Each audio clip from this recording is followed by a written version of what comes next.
Hello tout le monde, j'espère que vous allez bien. Moi, ça va parfaitement bien. Je n'étais pas présente ces temps-ci. Là, je suis là, je lis tous vos messages et vos questions. Je vais aborder quelques questions ici et aussi donner mon avis sur certaines choses. Aussi, il se peut que je fasse plusieurs vidéos dans ce même habit, donc c'est pour parler de certains sujets qui me tiennent à cœur et que deux personnes ont eu à me poser. Donc, je vais en parler ici et voilà, on rentre dans le vif de la vidéo. Pour commencer, il y a un abonné qui m'a demandé comment vivre ici sans papier. Ok.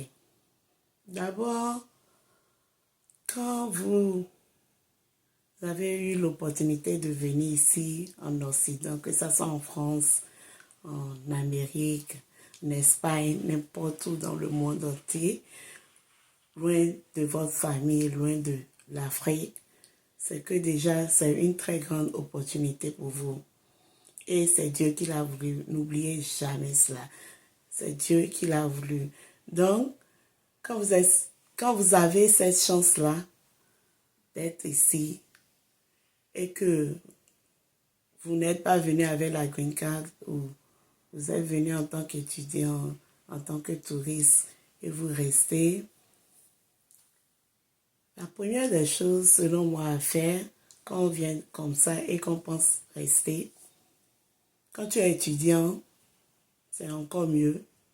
Tu gardes toujours ton statut et au fil de quelques années, tu dois quand même pouvoir tout faire pour te régulariser. Sinon, après les études, tu rentres chez toi. Donc, ce que je conseille, quand tu viens ici sans papier, tu es déjà dans le pays. Ce qui compte, c'est la sécurité sociale et puis le working permit. Donc, un papier qui te permet de travailler. Ces deux papiers, quand vous l'avez, je peux dire que vous êtes comme quelqu'un qui a aussi déjà la green card. Vous comprenez? Parce que on vient ici pourquoi? Pour se chercher, pour travailler. Quand tu as déjà l'opportunité de travailler, c'est déjà un très grand plus.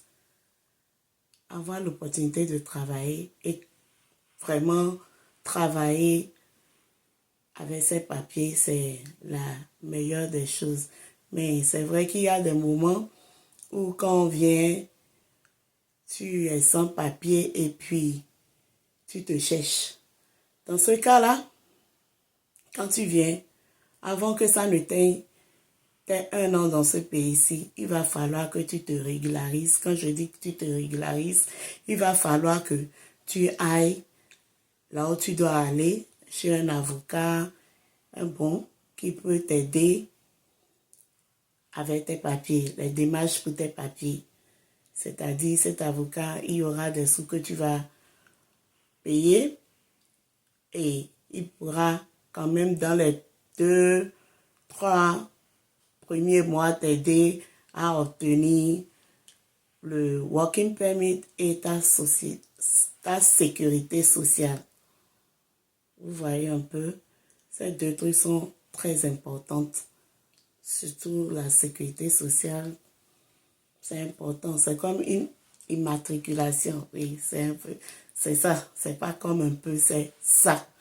Donc, c'est ça qui montre que tu es dans le pays et que si quelque chose se passe, tout est rattaché à toi. On sait que tu es dans le pays un peu légalement, même si tu n'as pas encore la green card et puis le passeport. Donc, quand tu viens, tu essaies de te régulariser avant de passer un an dans ce pays-ci. Et parce qu'après un an, tu ne pourras plus. Tu perds ta chance comme ça. La fois passée, j'ai eu une amie qui m'a posé un problème d'une autre amie à elle, comme quoi elle était venue, maintenant ça fait un an dépassé, et qu'elle n'a pas fait ce qu'il fallait. Maintenant, elle est en train de courir dans tous les sens. C'est un peu difficile. Dans ce cas-là, maintenant qu'elle a perdu les 1 an où il fallait qu'elle applique soit pour asylum, ça c'est les trucs de réfugiés, ou qu'elle demande de l'assistance quand même. Elle ne l'a pas fait et puis là, les 1 an sont passés. Elle se cherche, c'est un peu délicat là. Elle doit chercher quelqu'un à épouser. C'est toute une histoire. Donc, pour répondre à ta question, cher abonné, c'est un peu ça. Quand tu viens ici sans papier, voici ce qu'il faut faire d'abord. Mais non, c'est pas moi qui le dis. Nous tous on sait ça. Il y a des gens qui viennent ici, ils n'ont pas les papiers, ils travaillent. C'est faisable. Mais c'est faisable dans les grandes villes et surtout à New York. C'est un truc en dessin, tout le monde sait ça. On va pas se mentir. Au moins à New York, il y a même des gens là qui savent que tu n'as pas les papiers. Ils vont vous exploiter. Mais au moins vous êtes en train de travailler pour avoir quelques sous. Vous comprenez un peu. Donc à New York, je conseille plus parce que les autres États, je ne sais pas. Je ne sais pas. Donc voilà un peu pour ta question. Vous pouvez venir même sans avoir le papier. Vous pourrez travailler. C'est difficile. C'est pour cela, ça dépend de quel état c'est. C'est difficile, mais c'est faisable. Vous voyez un peu. Renseignez-vous.